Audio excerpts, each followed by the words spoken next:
evening. This is Mae Brussell in Carmel, California.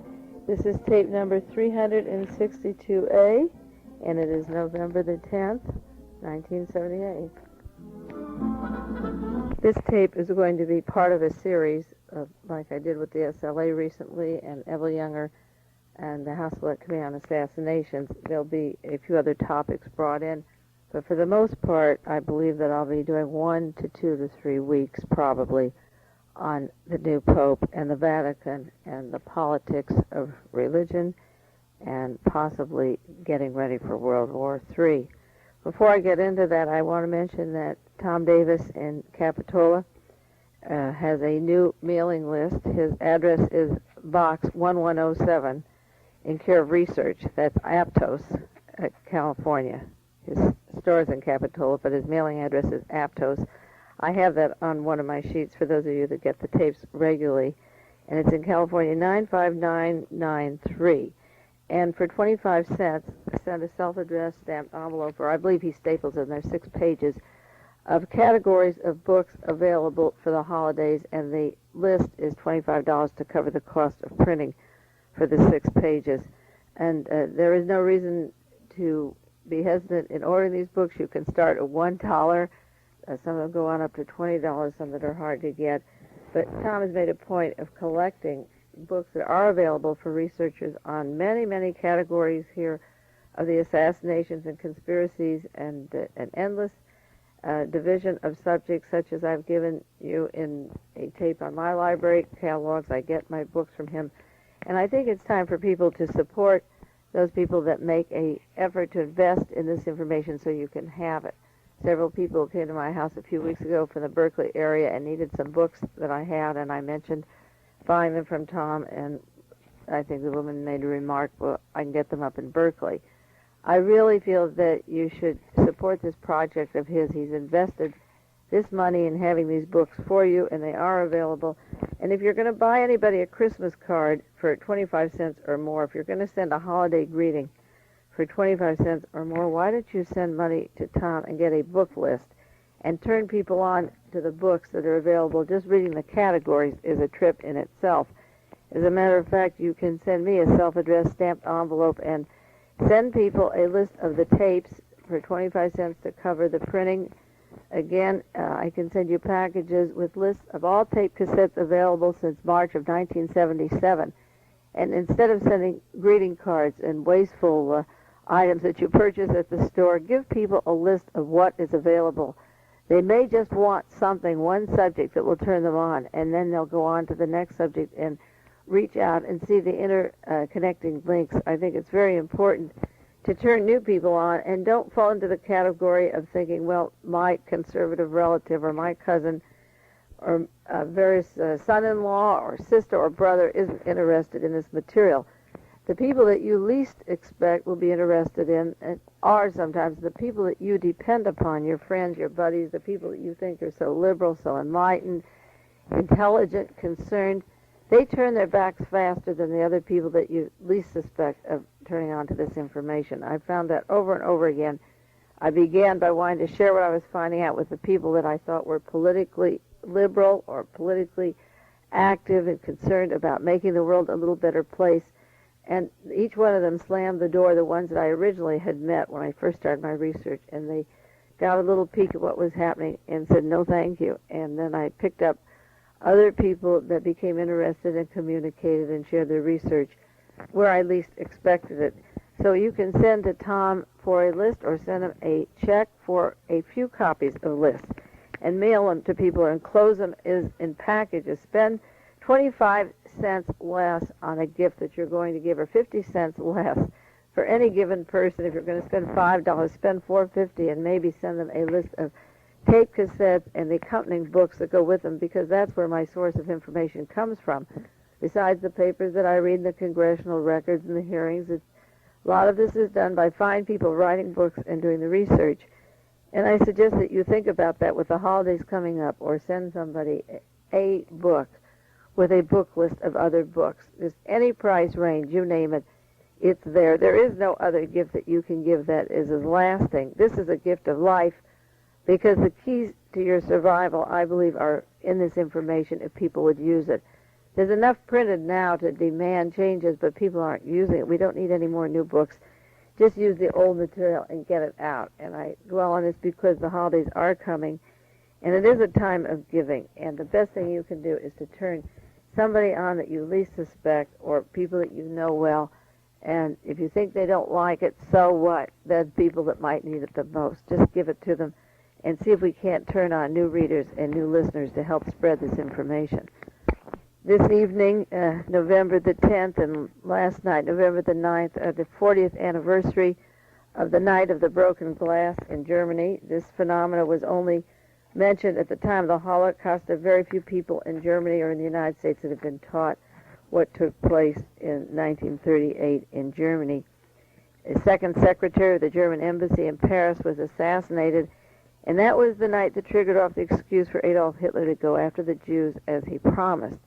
And one of the ways to solve unemployment in Germany and to keep people busy in factories or shops is to just confiscate them from the Jews, destroy the Jewish business, don't educate Jewish children to work their way into the system of the universities and professions, stop all education and professions, and then begin to exterminate them. It was the night of the broken glass, as I say, it was 40 years ago, when 7,500 Jewish shops, a minimum, were destroyed. At least 191 synagogues were destroyed, over 171 Jewish homes.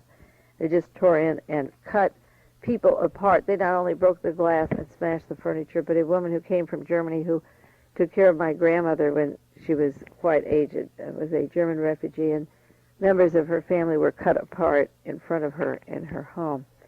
20,000 Jews were arrested for the murder of this secretary in the Paris embassy. And then the stores and factories were confiscated, and the edicts came out. No children would go to German schools.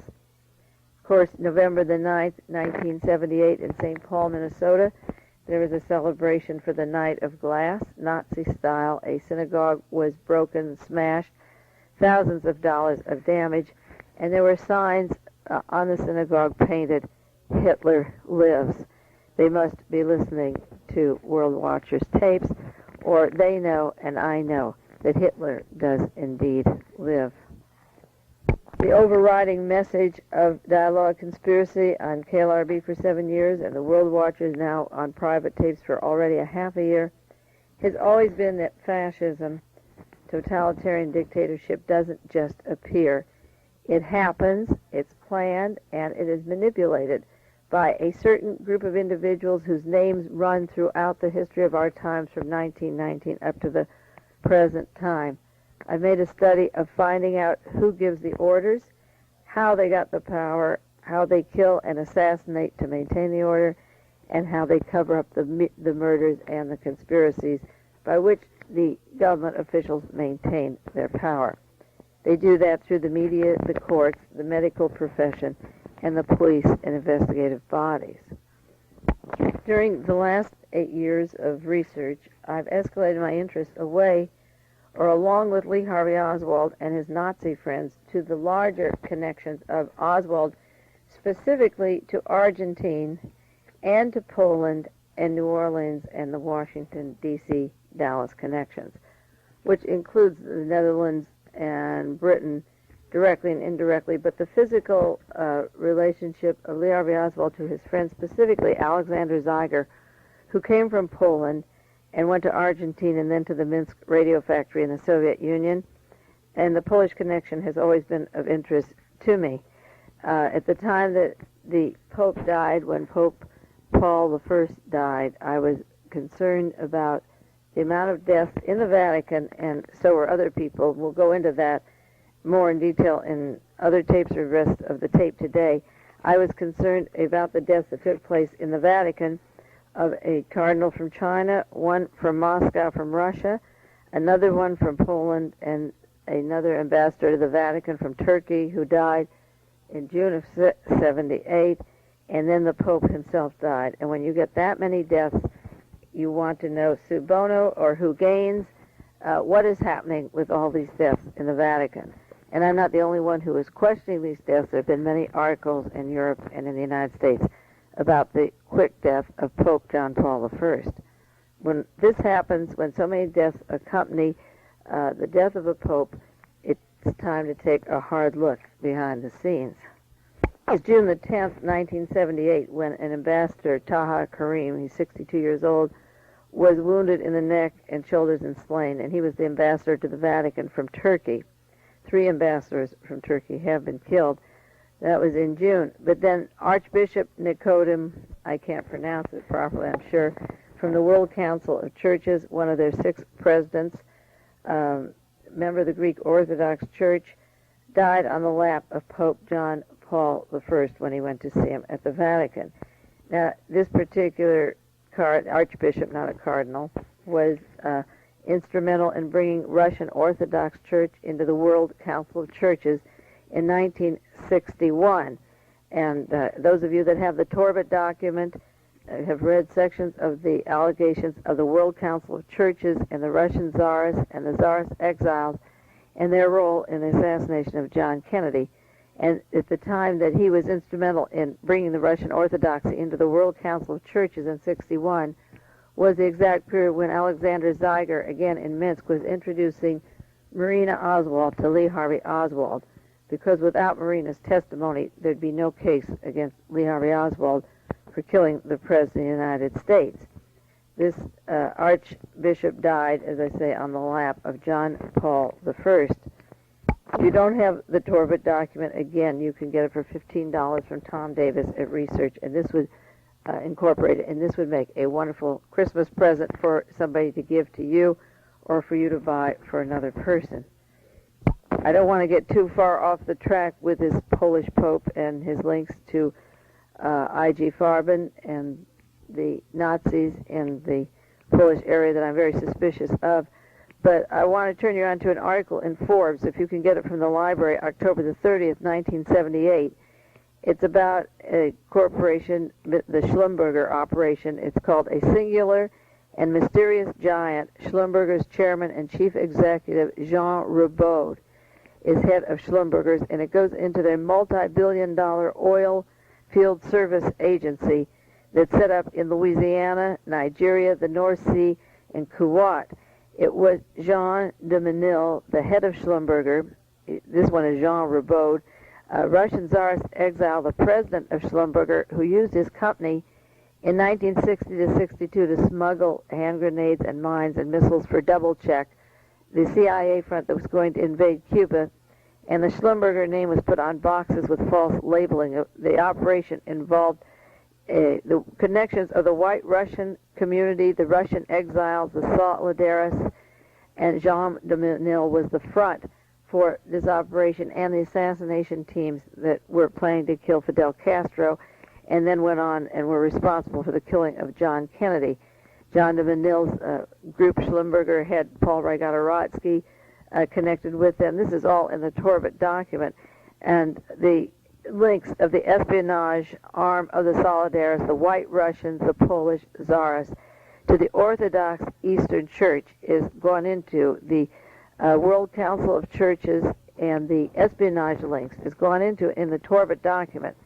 And the archbishop that died from Moscow on the lap of Pope John Paul I from Moscow was active in the World Council of Churches. I have my curiosity going, or my psychic powers or whatever, but when I read the description of the death of John Paul I, and again we'll go into those details later, one newspaper described it as a curare poisoning, the position he was in, and a smile on his face, that he had been given the Brazilian drug curare to kill him. And I wonder if one of the cardinals, either from China or the archbishop from Moscow, had brought poison into the Vatican at the time that John Paul died to cause his death, and then they were killed before the tale was ever told. If you study the game plan, which again I want to get into later, for World War III involving the United States and China against Russia, this Chinese cardinal, Yu Pin, collapsed just at the time of the death of Pope Paul the Sixth, that preceded John Paul the First's death. That was Cardinal Montini. At one time he was a secretary to the Vatican, and he worked with the new present Pope in Rome the 2 years that he was there before he went in the priesthood when he was studying for a PhD in Rome. As a secretary of the Vatican, he was writing passports for Nazis to Brazil, Argentina, Uruguay, Paraguay in that interim, the years 1946 to 1948. And those are the years that this new pope was in Rome studying. So that two persons were in the Vatican, the Chinese Cardinal Yu Pin, who collapsed when at the time of Pope Paul's funeral. He went there after one pope had died, and then the other archbishop from Moscow from the World Council of Churches. And I wonder if either of them could have been used to bring in some kind of curare or poison. We know that popes can't go over the counter in Rome just buying a little package of poison. The cardinals, rather, over the counter buying this kind of thing to do each other in any more than Dr. Byrne could go into Washington too long and send somebody with a false name to buy Quaaludes. But nobody checks the cardinals' robes or under their robes or whatever they have under those robes. And because these men died in the Vatican, I wonder if they were the conduit, just like Sam Giancana and John Rosselli, were the middlemen between the Central Intelligence Agency and the organized crime and the killing of John Kennedy. But when the House Select Committee got warming up, these men and Carlos Prius Sequeiros and Charles Nicoletti and the others died. William Sullivan died. The middlemen died. And that's why I wonder about these sudden deaths. Then there was another death in the Vatican, not right directly in the Vatican, but in Rome. And only the Washington Post picked this one up, dated October 17th, 1978. You may want to look that up. It said that there are only two Polish cardinals left representing Poland as of the 17th, because the third Polish cardinal, Boleslaw Filipiak, a member of the Vatican Curia, died only last week, which means that the week of October the 7th, the third Polish cardinal died in Rome, and he was a member of the controversial Vatican Curia that the Pope John Paul I was up against, because he didn't have the political know-how and the clobber to control this body of men. It's like an innocent president coming in and bucking up against the National Security Council. Pope John Paul I was supposed to be just not experienced enough to handle the Curia, but the Polish representative on the Curia, the cardinal, died, and then John Paul I died, and so we have the Turkish ambassador to the Vatican who was shot, the Archbishop from Moscow, the Cardinal from China, the Polish Cardinal, and then the Pope himself. And that is reason enough to wonder who in the hell is going to succeed John Paul I. If that wasn't enough to fire my historic curiosity or healthy paranoia, I keep reminding myself how many times I've warned people who hear me on the radio or take the tapes how dangerous it was to put a German like Henry Kissinger in the National Security Council, to have Reinhard Gehlen, the chief of Hitler's Eastern intelligence, make our National Security Council turn the OSS into the CIA and write the script for the way the spy system had taken over Germany and got themselves elected in 1933.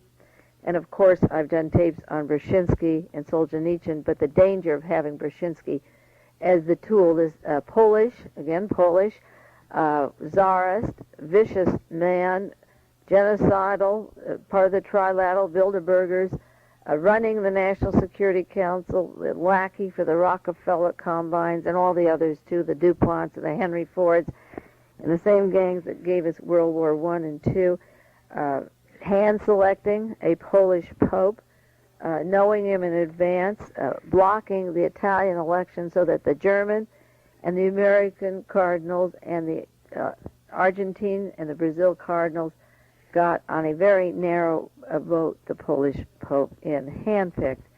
Very, very dangerous scene. When this pope was born in 1920, World War I was just over. And he was 19 years old in 1939 when Adolf Hitler went quietly into Poland and into Krakow. Hardly a finger was raised in the town where he lived, and of course that was all prearranged. He spent the next 6 years in that town, and I've given you a little piece of a map in case you don't get to the library to mark off the cities where he lived, and you see Krakow there down below. Sometimes it's spelled with a K and sometimes with a C. And Auschwitz, O-S-W-I-E-C-I-M, is Auschwitz. And Katowice is sometimes Wadowice, that is his hometown. He went between Wadowice and Krakow, and he worked in a chemical factory and a quarry, and he was in town 6 years, right in the heart of the extermination camps. And to add fuel to the fire, he worked as a chemist, and he worked in a rock quarry. And I will try to show you through the books I've read and researched in the recent weeks since this man was appointed from this area that there's only one company that owned the chemical works in Poland, and that was I.G. Farben. And the corporation and company that used the slave labor for I.G. Auschwitz from that neighborhood and their quarries and in their work for digging out and making their rubber plants and their chemical plants, I.G. Farben ran that operation. And I.G. Farben had the largest private intelligence, Secret Service intelligence operation of any multinational corporation. They were the big daddies before ITT and Howard Hughes and the various private industries began their own spy systems. I.G. Farben was into it then. And this particular Pope studied drama. I think of Hollywood with Howard Hughes and Joe Kennedy and various, E. Howard Hunt, various people very much part of the anti-communist infiltration of Hollywood to begin the Red Scare, get out all the writers and the humanists and any scripts that ask social questions, bring in the mafia, bring in the whores, bring in the actresses, and forget about the dramas and turn Hollywood into a nightmare of junk and cheapness and send it around the world as entertainment. In between, a few things were sandwiched in there that might have had some meaningful sense, but very, very little considering the talent that was available to Hollywood. I know I was born and raised down there, and I watched it all come down. Even though I wasn't political in those days, I look back, and it's all very clear to me. And I'm sure as you look back and say these tapes, things will become very clear to you if they haven't already. Now, this guy wanted to study drama. This Pope, I call him the Popus. He wanted to study drama like E. Howard Hunt. They learned disguises, they learned costumes and getaway and infiltration and impersonation. Impersonating Jews, you're going to help leave from there. Who did he help? He's supposed to be the assistant of the Jews, and we'll go into that too. He studied counterintelligence. He worked as a chemist. He worked at a rock quarry. This Pope has been in for quite a few days now, and I haven't really had any identification of exactly what he did, except that People magazine said he hid in the castle of an archbishop when the Germans came through the town and rounded up other young men when the German invaders were going through in Warsaw. He was in Krakow. That was called Black Sunday there, and they rounded up all the people in Carol's neighborhood, and Carol was alone in the apartment waiting for it to happen, but something wonderful happened. The Germans never came after him. They left him alone, and according to the article you see in the Henry Luce publication, Carol spent the rest of the war hidden in the palace of the Archbishop of Krakow. Now, there's no reason in the world to hide in the palace of the Archbishop of Krakow. The Pope knew that Hitler was going into Poland. He knew it all along. There was an agreement, and nobody in Krakow gave the Nazis any problems, so there was no reason for this Pope to hide, and the story is a lot of malarkey and PR job to make you like him and sympathetic to whatever they want you to believe about him. I picked up a wonderful book, a used bookstore in San Jose this week. It's by Adolf Hitler. It's called My New Order, and a lot of people don't know that this book came out. It's a collection of his speeches. It was reduced from $30 to $12.50. It was put out in 1941, and the introduction says, My New Order is a collection of Hitler's speeches set in a running commentary. It's a sequel to Mein Kampf. It's a very rare book, and as a matter of fact, I have not heard about it or known about it. It's practically chewed by somebody's dog. The edges, not the paper pages, are chewed at, but it's very precious to me. It's 1,000 pages of speeches of Adolf Hitler. And I looked up the section on Poland. There's a chapter called The Road to War, and this was in 1939, September the 19th, the speech in Danzig in 1939, where Adolf Hitler is telling his intent of what he's going to do in Poland. It was exactly 1 year almost to 9 days later, 1 year after the Night of Glass in Germany. And he's talking about how he will go after people that resist him. But he said in England they persecute women and children, and that he will take care of England, that he will be kind to women and children. And he said, let no mistake, let them make no mistake here. The moment could come very suddenly in which we would use a weapon with which we cannot be attacked. I hope they do not suddenly begin to think of humanness and the impossibility of waging war against women and children. We Germans do not like that. It is not in our nature. In this campaign, I give an order to spare human beings. And then he said, in quotes, in those places where insane or crazy people do not offer resistance, not one window pane was broken. In Krakow, except for the airfield, the railroad, and the railroad station, which were military objectives, not one bomb fell. On the other hand, in Warsaw, the war was carried on by civilian shootings, in that we have to take the whole city because they're crazy. But if you're sensible and you don't act insane or crazy and don't offer resistance, we won't hurt you. Just put down your guns like they did in Krakow, Poland. And of course, I have books, and I'll give you some volumes and page numbers, where Hitler told the Pope in Italy, we're going into Poland, we have to take Poland and set it up as a bulwark because we're going into Russia, and don't worry. And the Pope said, that's fine with us, just go ahead and have a field day. And Hitler had told them long in advance what he was going to do. I was looking through the list of inserts that I have with the tapes that go out every week, and how many times I have feared Nazis, and more of the Night of Glass operation that the synagogue got in St. Paul just this week, just yesterday. But if you compile your pages and put them in a spiral notebook, get a hole puncher and put them in there, they're really valuable to look at. And there's over and over again references to the fear of Nazi control. The book UFO, The Nazi Secret Weapon, Is Hitler Alive? Mention Operation Bernhardt, Jacques, the men who betrayed France, Wanted, Search for the Nazis. Just endless books. The Mind of Adolf Hitler by Walter Langer. And I have page after page here of references. Sometimes I wonder if you get tired of hearing about the Nazi fears that I have in this country or for the entire world. But evidently you don't, because I get more and more subscribers all the time, and maybe the subscriptions will escalate as people realize what is really happening. On June 16th in 1978, I listed library sections for research that I use in my own personal library, and it's from these sections that I pulled out information when the Pope was selected by the cardinals, the Pope from Poland.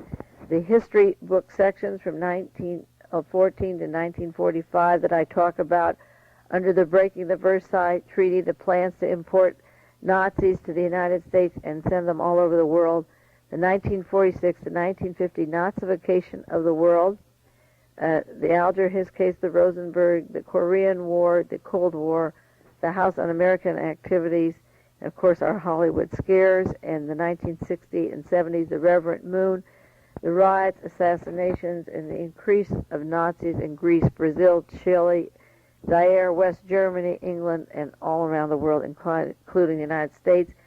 And then my section on religion, the Vatican and the government collusions, religion and conspiracies. And then the section that I have of A to Z on biographies and bibliographies of various chemical companies such as IG Farben, Nobel Oil, Dow Chemical, the Onassis Shipping Combines, the Howard Hughes books. And it's from these areas.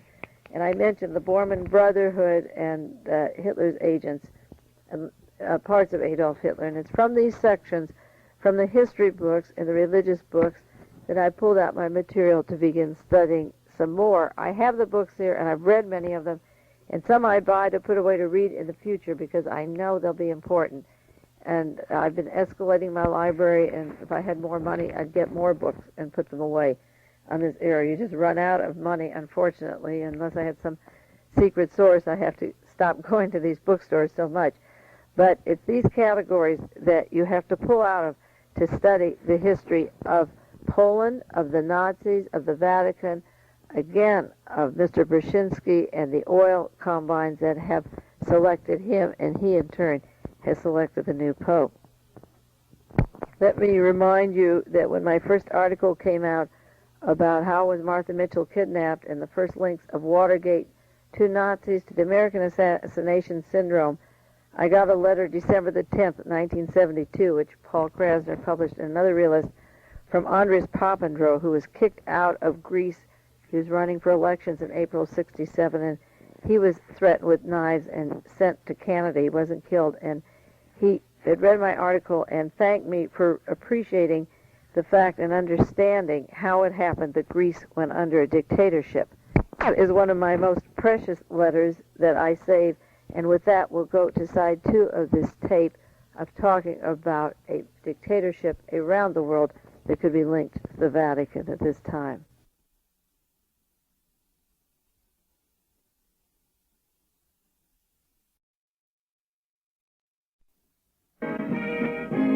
Good evening, this is Mae Brussell in Carmel, California.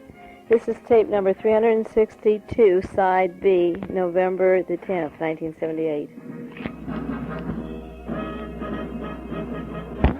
When I think of this Pope with his drama, wanting to be an actor and studying drama and all the various activities he's been into and counterintelligence, I think of the play by Genet called The Balcony. I don't know if any of you saw it. There is a movie made of it with Shelley Winters. She plays the madam of a whorehouse. And the 3 main characters are a plumber and a carpenter and another gentleman, I forget his profession, who go into the house of prostitution. And the way they get their kicks is to put on garments of public officials or costumes, and their women are dressed appropriately. And the judge is a British barrister with curls and robe, and a witness who comes before the court pleading for mercy and so forth. And the military man is a woman with him. He's a soldier with all kinds of ribbons and accolades, and he puts on his costume. And then there's a gentleman with a cardinal who wears the cardinal's hat and is dressed as a religious person, and his woman is dressed as a nun. And while they're in this house of prostitution, there's some calamity in town, a bomb or some great tragedy has happened, and they can't get the public officials. The people need reassurance that everything is all right in the town, and they're used to these public officials. So they take these men out in their garments, and they do the traditional blessing, and the cardinal is paraded down the street giving his blessings to the people. And then the people are satisfied because that's all they wanted anyway, was to rest assured that matters were all right with the world, and the cardinal assures them it's that way. I've mentioned before that Cardinal Montini, who went on to become Pope Paul VI, was in the OSS. The book on the Golden Triangle and the OSS refers to his working with the intelligence community, and I haven't any doubt that this new Pope is not part of the Central Intelligence Galen operation, that he works right into the National Security Council, and through the manipulation of the various cardinals, a lot of money and a lot of influence pass through to these particular people, and they get a lot of benefits, the church, if they cooperate with the power structure. There's a mutual affair going here, all of them out to get the so-called communists, not to make the world better, but to get those damn commies. And they're going to pull together and use their strength, the multinationals and the church known as the Vatican, as well as a lot of other churches, but we're talking about the Vatican right now. There was an article in the Washington Post, November the 3rd, 1978, about the ITT making payments in 9 countries. They're being charged by the Security Exchange Commission, and the ITT company made payments to Indonesia, Iran, the Philippines, Algeria, Nigeria, Mexico, Italy, Turkey, and Chile. And the point is that they gave $8.7 million in foreign payment to these particular countries. And when you read books about I.G. Farben and the Nazis, and ITT and the Nazis, Henry Ford and the Nazis, Rockefeller, the Nazis, all of them combined with a vested interest in this particular Pope and in Mr. Brzezinski. And you read about the Lockheed scandal of Prince Bernhard getting payoffs of $1 million or $2 million from Lockheed. One of the richest men in the world, the Vatican, one of the richest, if not the richest combine in the world in terms of property and holdings. They just spent $5 million for the ceremonies of burying one pope and bringing in another pope.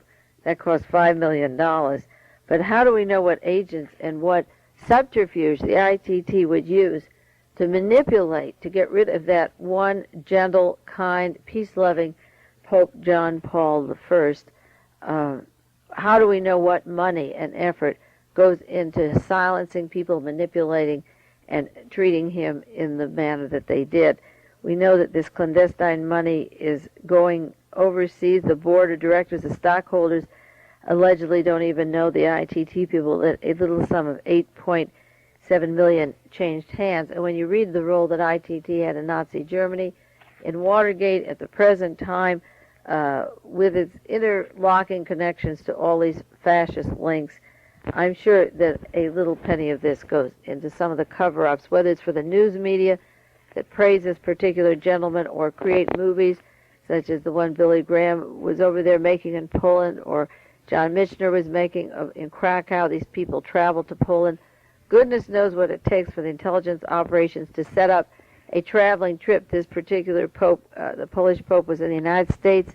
They said many times, at least twice, visited 11 American cities, was literally campaigning as a cardinal, assuring his position. All the American Catholics knew him, and the American Catholics have enough money to let the other cardinals know that they know who he is. He spent a lot of time in the United States, and we'll go into those cities too. And then he was in Germany last month, and those cardinals knew him, and also with PR jobs, the kind that ITT have. Goodness knows where this missing millions go, but that's the kind of loose money that's floating, and we can't say specifically where it goes, but this is the kind of espionage money it takes to swing the concealment, the death of one pope, and to get in the one that you really want, the cold warrior, right to his last bottom booty. Now, in the last few weeks, since the Polish pope has been hand-selected by the cardinal, I've broken down my research, the categories that I gave you the background for, and we have spent a lot of time on background, but because I'm going to spend 2 or 3 weeks on these tapes, I felt it was necessary. And I've broken down into the subjects that I'll mention briefly or at length. I want to give them to you just as an introduction so you know what I'm thinking about the Pope and how I'm thinking it, and then at the end of all the tapes, we'll summarize it and give it a direction that you can follow in the future, if possible, and I hope you will. First of all, I got my books out that refer to I.G. Farben, and that's the area that I want to go into with you first, because if I say he worked for I.G. Farben, there are many people never heard of I.G. Farben, believe it or not, but there are, and therefore we have to go into the books on I.G. Farben, and I'll give you a bibliography this week, next week, and the week after of books that cover that section. The history of I.G. Farben, how it got started, and what kind of a company it is. Then I studied I.G. Farben in Poland and its overseas investments, but particularly how they took over every chemical plant in Poland.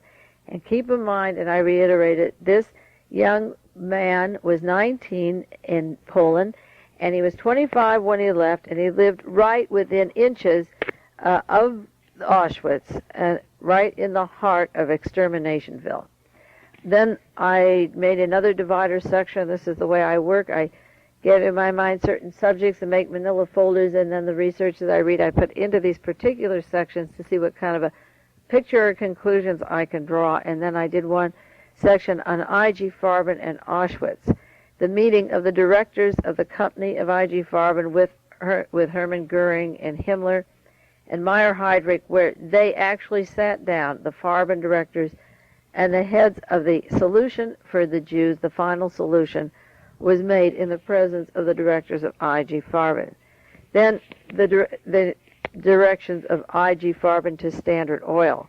the Rockefeller Combine, not only currently with Mr. Kissinger and Brzezinski, but early in the game, before World War II, how they signed deals with Rockefeller and the Standard Oil that held back the American production of rubber, but which made the war possible. The war couldn't go on without I.G. Farben in Germany and in Poland with their factories where they were making simulated rubber plants for tires and so forth. And then the connections of I.G. Farben to Henry Ford, the man who received the false prodigals of Zion, the elders of the prodigals of Zion, who continues to send to Africa and South America today publications of what were supposed to be secret meetings of Jews to take over the world, which was absolutely false. I.G. Farben worked very close with Henry Ford Motor Company and the Ford Combine. Then the connections of I.G. Farben Company with Nobel Oil Fields, and I might tell you before I get down the list that I.G. made all of the gas, enough to kill 20 million people at Auschwitz. I think they only got to kill about 8 million in the gas chambers before the armies came and relieved Poland of German occupation, and the Russians came in. Keep in mind now that the Pope is violently anti-communist. He hasn't made one statement against the Nazis, except some PR thing that he helped some Jews. But also keep in mind, if I keep repeating it 100 times, that this Alexander Zeiger left Poland as a Jew, went to Argentina, and then ended up in the radio factory in Minsk with Lee Harvey Oswald, introducing him to Marina, the Tsarist, the little princess of the Tsarist community in Minsk. I.G. Farben's connections to Nobel oil fields, the Nobel family, their oil was confiscated when the Russians took over, the Bolsheviks and the revolution, and their connections, of course, through this vast library I have, in which you can get at the libraries of the Royal Dutch Shell in the Netherlands, the Nobel interest in Queen Juliana. Now, Prince Bernhard, who founded the Bilderbergers, was a board of directors of I.G. Farben in 1937. He was a member of the Gestapo, the SS, Hitler's SS, in 1937, and then he proposed to Queen Juliana in 1939, and that was the wedding of I.G. Farben to the Royal Dutch Shell. And then after the war, in the 50s, the Bilderberger was formed on the suggestion of a Polish agent. We'll go into that too, to form the Bilderbergers, where they have secret meetings every year and decide who should be assassinated and who should be overthrown.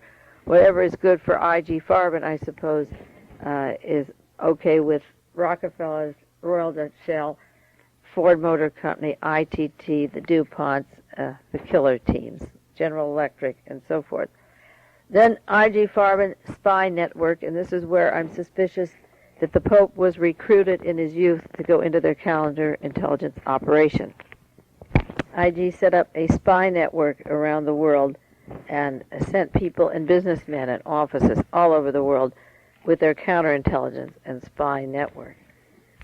For example, in the book just titled, very non-subtly, I.G. Farben, I've given you this bibliography. On page 15, it says, I.G. Farben served the Nazi state by developing a new system of spies, and the Farben spies were good.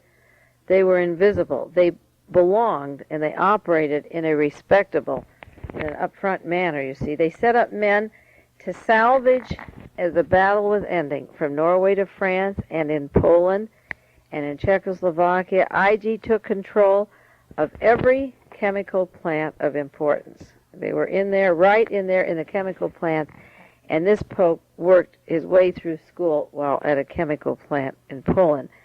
On page 16 to 17 of that book, it says I.G. Farben seized the plants, all chemical plants, that produced for the Nazis, and I.G. Farben was paid off by the Nazis. They were given their laborers, they didn't have to feed them. The laborers lost about 45 pounds a month. They walked 6 miles a day from their camp, which had no heaters to keep them warm, and nothing, of course, in the summer to cool them off. They had to walk 6 miles to I.G. Auschwitz, to the factory of I.G. Auschwitz, and the Nazis provided the labor, and they were whipped if they weakened or died, and they were just whipped and dropped dead.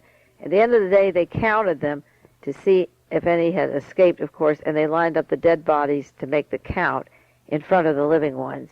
And this is the way the factory was run. They figured it was cheaper to throw in new men, boys, working every day, work them till they die, and bring in a new bunch, 20,000, another 20,000, another 20,000. Just work them down, starve them. If they die of disease, throw them away. If they were in the hospital more than 3 weeks, they were sent to the crematory. No matter what, if they had an operation, or I don't even believe they had much surgery there except for experimentation, but they couldn't be sick more than a certain time or they were automatically killed. And they walked to work to this factory. This is the town where this new pope came from. I.G. Farben, it goes on in this book, said that Hitler counted on them. One way he could win the war and Nazify the world was through the help of I.G. Farben. His idea, Hitler's idea, along with their corporation, was to split up the Allies, Great Britain, the United States, and the Soviet Union, split them up. Now, again, a split is possible. This was their plan, and the author of I.G. Farben, the book, said this would be possible one more time around. The split was the main chance, they said, for I.G. Farben and the Germans to stay alive. And they very carefully planned when they realized in 1943, when they couldn't take Russia, that they were going to rearm and set their ways again to take over the world, that they would split Russia from the United States and England, split up the Allies. And these were the years that I.G. Farben was planning that when this Pope was living in that town. He stayed there until 1945, and in 46 went to Rome, and is a violent anti-communist now, separating us, even though he saw the horrors of the Nazis. Assume even he was under forced slave labor or whatever. He worked there, he saw it, if he was forced to do it, and then damned them afterwards. I know that District Attorney Jim Garrison, who's now a judge from New Orleans, the DA there, was at Auschwitz. He took pictures of it. I have his autographed book with a picture of what he saw when he went in there. And he swore that he never wanted to see the world be Nazified again. And that's one reason he got into the research and the Galen operation and the Clayshaw part of the assassination. He doesn't talk much about it publicly, and I don't know why, but he told me about it. He gave me his book and gave me the pictures that he took himself there. Well, the Farben book talks about the technique of keeping the German story alive is separating Russia, and that's what the new dissidents are doing. They're appealing to the Jews. The Jews are falling for it to fight us, make us fight Russia, when Russia actually, the Soviet Union, was the one that stopped the concentration camps and stopped the killing by holding the line and then moving west again. This book on Farben said that this will be the weapon for another war, is the use of these agents inside of countries like France and Poland and so forth, to split us up against each other. Enemies will divide the people that should be friends and split them up. The book says the war with the Nazis and their friends has never stopped waning. It is a holy crusade against the East, against the Soviet Union. That's what the book on I.G. Farben says, page 16 or 17. And I think about Pope John Paul II, working for a chemical plant taken over by Farben, studying counterintelligence, going to the Vatican, going to Rome, the years that the passports were written for the war criminals to get out of the continent of Europe, and he could very much be part of the espionage operation of I.G. Farben. This book goes on, the book I.G. Farben, and says that the war was planned long before Hitler came to power. The I.G. Nazis used their agents, and they passed them all over the world in every country, and they had alliances with the Swiss, including Santo's lab, the medical lab, which then goes on to make LSD and LSD experiments at Harvard that then permeated this country and began to knock out the brains of our better youth. Just to read you a little bit about the IG agents, this book, I.G. Farben, The Quiet War, said the widely spread sales organization of IG was used to plant Nazi agents in strong posts throughout the world. The international network of IG siphoned all kinds of information from other countries back to the intelligence centers of the Nazi Party and the Wehrmacht.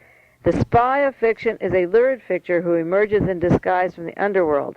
In striking contrast, Germany's most effective intelligence agents were solid, respectable businessmen selling excellent goods and advanced industrial techniques, and also the church was used as part of the Farben setup. Later they went in as an international cartel and allied with Swiss concerns such as Ciba, Sandoz, and Geigy. It's Sandoz Labs that began making the LSD, as I say, that was distributed around the country, and then they forced the English chemical industry into line. Following that lead of IG, the major chemical firms of Great Britain by 1926 organized into a single concern, the Imperial Chemical Industries, and they worked with IG Farben. Farben set up this spy system par excellence.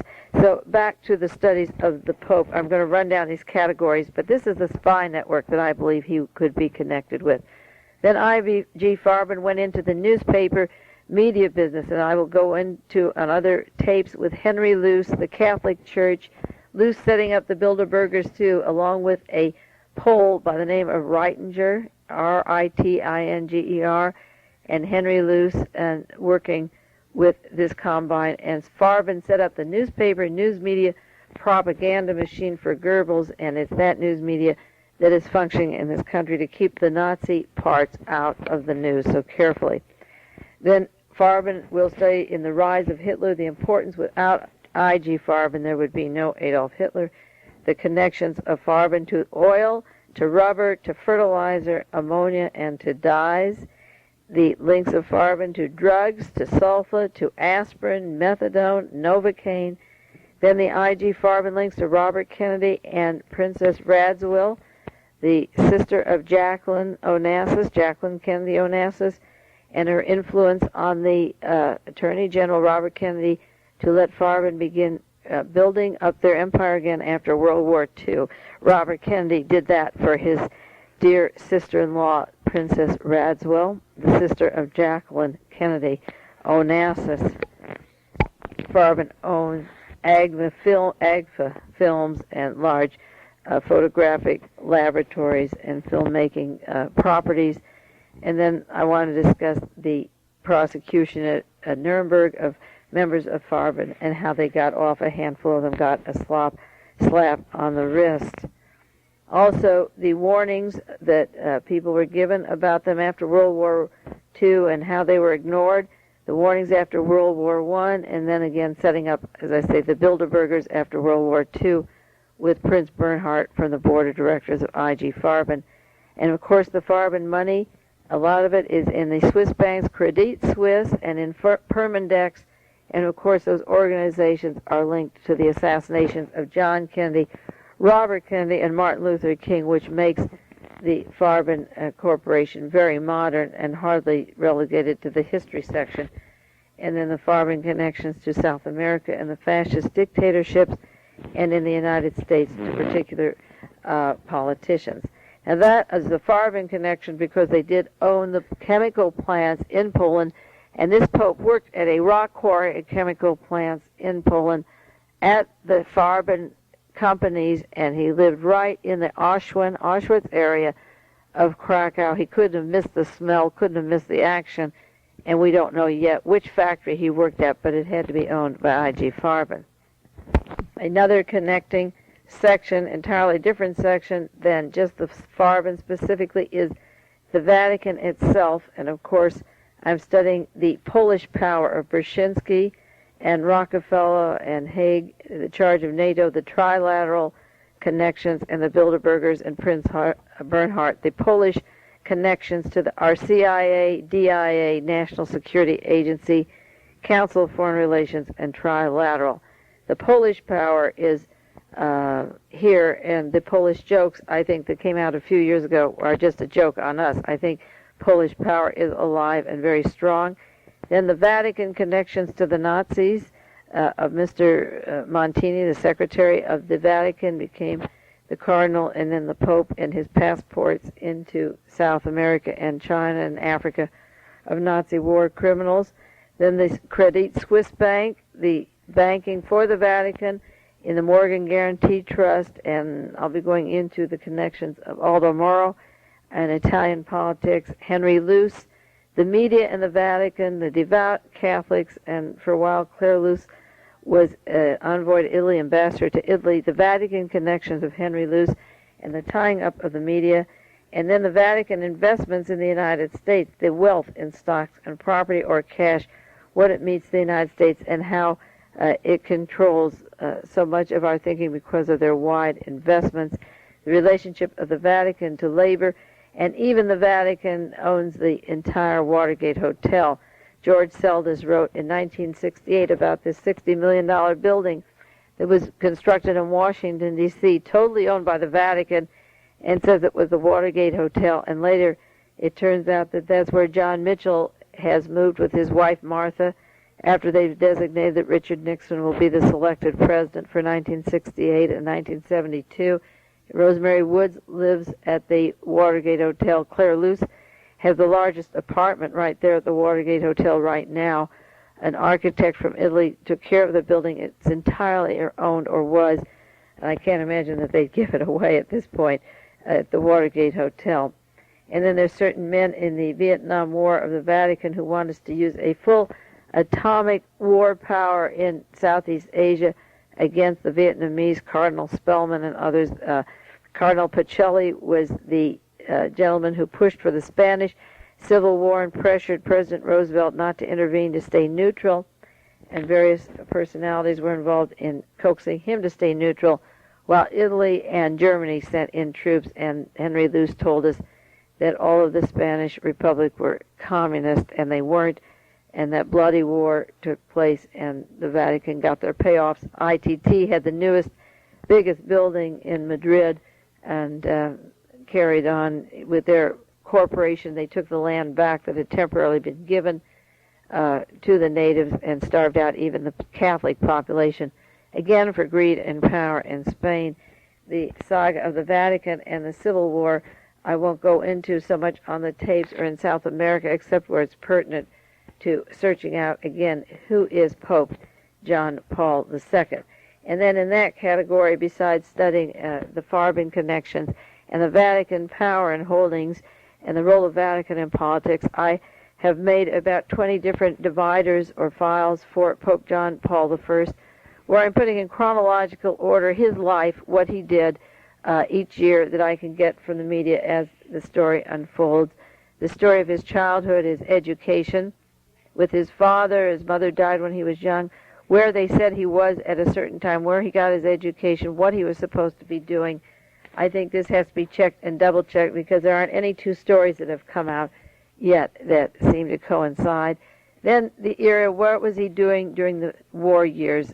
This 19-year-old from 1939 to 1945, what exactly was he doing? And I don't have all the answers. I'm going to ask you to help me research and various books or articles that you read that come out about him, anything that you see, any dates, any letters that you can write to public officials and get some information of where he was from the age 19 to 25 would be very interesting, because you just can't escape the fact of the area he was in and who he was working for, and his callous, cold, indifferent speeches as soon as he was made Pope to what the Nazis did in that area, and he's totally anti-communist. And he already, in his very first speech, and we'll go into those, told the cardinals that they have red on their gowns because that's for blood, and you have to be prepared to die again for Jesus. Go into his employment. I have a category here to check out not anything that he did in the ages of 19 to 25. I know he went canoeing, and I know he went hiking, and he went to the theater, but I really think that Krakow, Poland, and Auschwitz and Waterways wasn't exactly fun area to make him talk. You'd think that he really had a very normal teenage life of healthy outdoor sports and choices of professions and a job while he went to school, and he lived in the castle of the Archbishop. Things went pretty rosy for this guy who, according to some stories, was helping Jews escape. I don't think he'd last an hour. If he did, he may have been taking the Jewish names off of books of people that had deceased and then given them to people like Alexander Zeiger to go down to Argentina for a while to pick up the expertise or radio work to manage that Minsk radio factory. I want to keep track of all of his theater experiences or articles about his work in the theater and also his contacts with Jews in Poland. That's an important thing. There's a lot of PR jobs about his helping Jews in Poland, and I want to go into some of that with you, and also pursue these Alexander Zeiger Polish connections. If it was a Pole that set up the Bilderbergers, if it was a Pole that introduced Lee and Marina Oswald to each other, who is down in Argentina, and if a Pole is the head of our National Security Council, directing our armies and our entire spy systems, and entertains and knows this Pope prior to his election that came upon the death of another man who only lived 30 days. We have to go into that. I have also pulled out my books on the Vatican and the passports, the years 1946 to 48, that this particular Pope was in Rome to see just who got their passports in those years and what countries. Now that's a lot of work, but those are the categories I'm going into, and the role or the association with the Pope Paul VI that this Pope has. I know that this particular Pope didn't have to have an autopsy on the man that preceded him, because Montini made an order in 1975 when he was just about in his 80s. I guess he was 78 at the time. No autopsies on popes, not for religious reasons, but just a blanket. No autopsies on popes. And that clears the way for murdering anybody who follows them who isn't part of the OSS or the CIA, because there's no edict or way to overturn that unless this man wants it now. But a man who was almost 80 made that edict, and that held firm, so there couldn't be an autopsy on the death of this other fellow. How convenient that a man who has a protege, Montini has a protege such as this new Pope Pius, who knew him in Rome and helped his career get books published and promoted a PR job on him before he died, has a law, a church edict, no autopsies, so that the man he's working with slides into home base just as easy as you can say 1, 2, 3. I'm charting the travels, the visits, the cities he's been to, his first speeches, what he's saying, where he's going to go in the future, and that is the way we'll break down some of the important information on the next tapes for you about this particular Pope, John Paul II.